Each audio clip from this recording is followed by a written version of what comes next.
Let's dive into a crucial aspect of investing: diversification. It's common for people to think that having more stocks automatically means better diversification, but that's not necessarily true. Here's a straightforward truth. Many beginners end up with too many stocks. It might seem like the right move, but think about it like trying to juggle too many balls at once. Eventually, you'll drop some. Moreover, as you add more stocks, the benefits of diversification start to diminish. It's similar to spreading butter on toast. Initially, it's evenly spread, but then it just becomes excessive. Experts suggest that after a certain point, typically around 15 to 20 stocks, adding more doesn't significantly lower risk or improve returns. It might even dilute the impact of your best picks. Take a look at successful investors' portfolios. Most of them focus heavily on just a few stocks they truly believe in, with the majority of their investments in just 5 to 10 companies. Instead of spreading yourself too thin,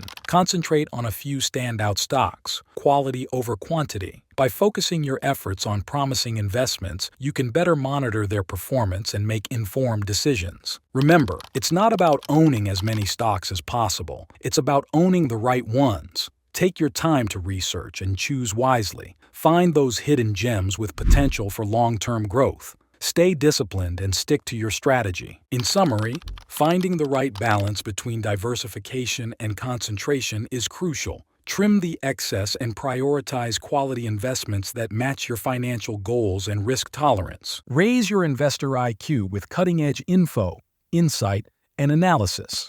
Visit and subscribe for free at the link below.